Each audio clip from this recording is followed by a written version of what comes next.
Did you know the second Friday of every Jan is known as Quitters Day? This year, Quitters Day was on 10th of Jan. Quitters Day is the day when most of the people give up on their resolutions. Hi everyone, I'm Shraddha Nayak and welcome back to my channel. By now, most of us must have given up on their resolutions to lose weight. Now, why does this happen? Today's video is all about understanding why do New Year resolutions fail, especially related to weight loss. Weight loss is one of the most common and also the most challenging resolution taken up by millions of people worldwide. This is the time most of us do gym donations.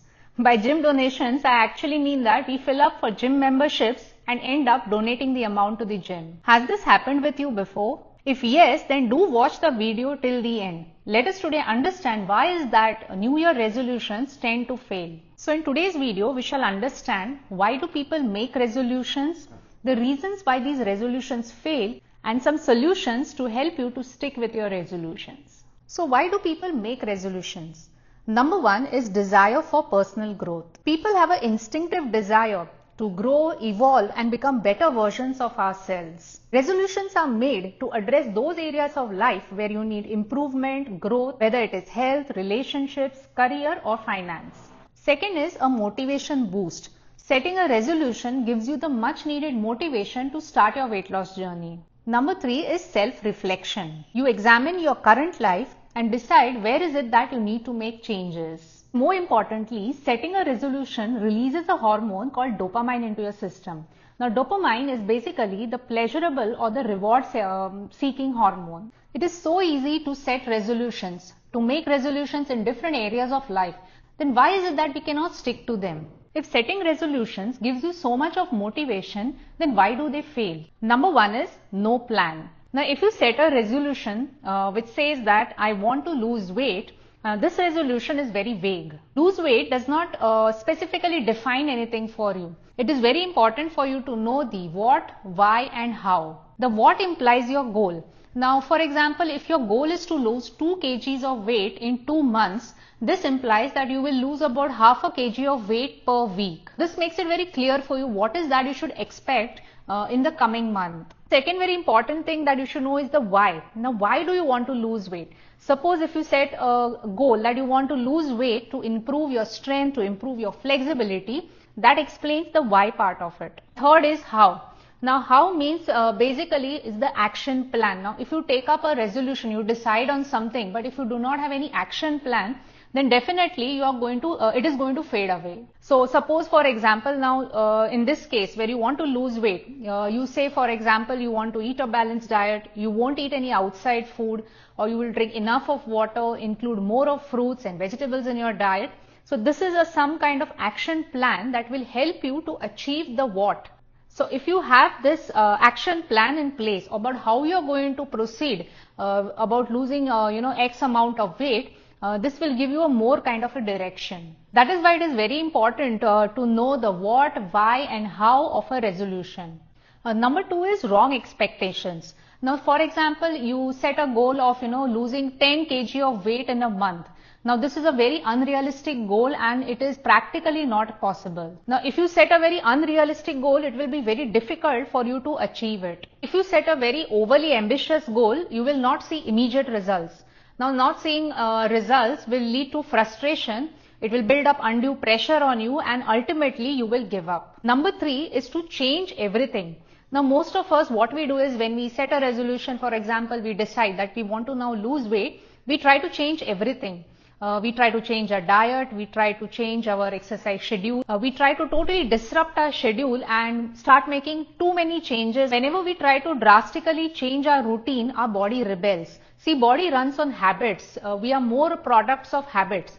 Now, whenever you make sudden changes into your daily life, what happens is that the body does not understand, why this is happening. Our body does not like sudden changes. So it's always better to take your body into confidence. Number four is the all or nothing mindset, or running after perfectionism. Trying to achieve perfection is 100% going to lead you to disaster and failure. Now, always remember that slip-ups will happen. All days are not the same. Some days you may be able to follow your diet, exercise very nicely. Other days you may not be absolutely able to, adhere to anything. Most of the people I've seen is that if they have one bad day and they entirely dump everything. So this all or nothing mindset actually, sets you up for failure.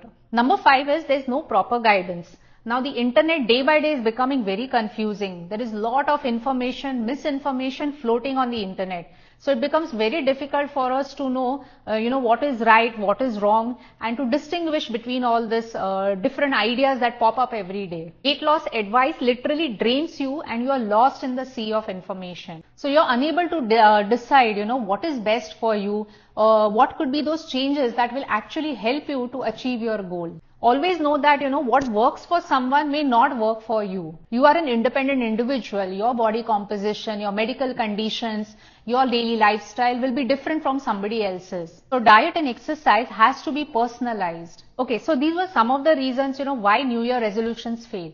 Now let us understand, what could be the solutions that will help us to not just, start our weight loss journey, but also that we are able to continue it successfully. Number 1 is to create a plan. Now failing to plan is planning to fail. Now it is very important, that we, decide specific actions towards whatever resolution that we make. So if you have decided like you want to lose weight in the coming year, you have to make plans about your diet, about your exercise schedule. So for example, when it comes to diet, see that you do some meal prep in advance, 1 to 2 days or probably a week in advance. You plan your meals so that you do not, get off track and end up, eating what you're not supposed to eat. Do the required grocery shopping so that you have all the ingredients while you're cooking. Also, it is very important that you schedule your exercise. There should be a specific time. For example, you decide that every morning at 7:30 you will go for a walk, or you commit to joining or enroll for some class. This will ensure that at those specific times you are doing what you're supposed to do. So planning is very important. Number 2 is start small. Instead of changing everything in your schedule, make small changes. Change one thing at a time. For example, start going to sleep half an hour earlier. Suppose you are eating 3 or 4 meals in a week outside, reduce them by the eating probably just 2 meals outside. Make these small changes, so that body also gets the time to adapt, to adjust to the new routine. Now what happens is when you do these small changes, first of all, they are doable, it doesn't seem like a big burden to your mind and body. Focus on setting micro goals, small manageable goals. For example, you decide that you will drink more water. So probably every half an hour you will drink half a glass of water. You could set a reminder for that, for example. So what happens is that every time you achieve a small goal or micro goal, body will release a spurt of dopamine. Now dopamine is your neurotransmitter, which is the reward center, so you feel good every time you do some small action, a small goal is achieved. The body gets, that kick or that feeling of, accomplishment. Examples of micro goals could be like, taking a 10-minute walk daily, drinking a glass of water every 2 hours, going to bed 15 minutes early. These are small things, very small changes, but they will have very big results. Eating at least one simple home cooked meal, whatever is relevant to you. Number 3 is setting right expectations.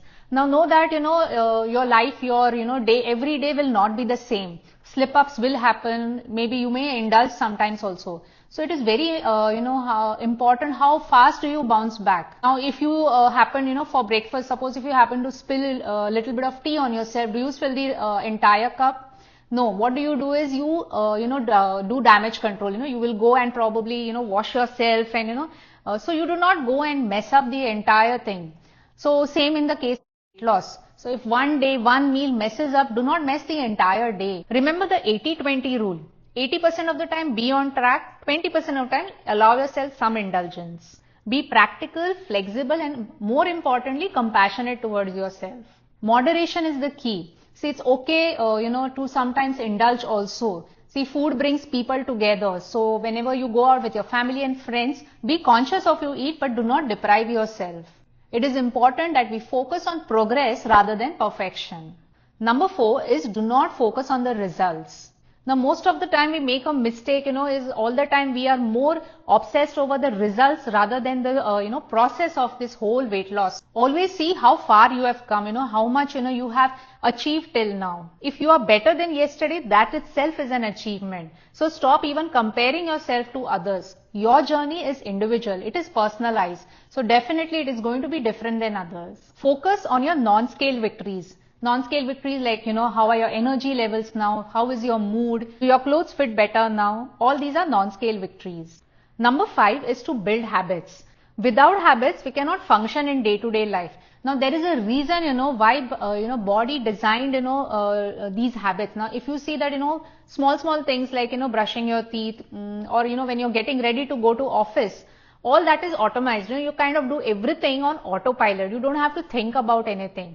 Now this is because your brain is trying to free you from the task of remembering these things always. So when you start building habits, they become more kind of automatic. So same is with weight loss, if you work towards building habits, you will get more better results, and more importantly, you will be able to sustain those results because of your habits. Diet and exercise has to be ingrained in your life just like other habits. It is only consistent habits that will give us lasting, permanent results. Number 6, seeking professional guidance. Now weight loss is a science, and I'm not just saying this because I'm a coach. Having a coach helps you in multiple ways. A professional coach will help you to, design a personalized plan for you. A coach helps you to be accountable, to get better results. Also, he and she can guide you with the right fitness advice. Remember, there's a lot of conflicting advice on the internet. He or she will provide you with the much needed support when there are setbacks. Knowing that someone has your back helps you to remain on track also. A good coach will know what is right for you and will help you to stay on the right track. This is the reason a coach can be a game changer. So to summarize all this, I would say that, sustainability is important.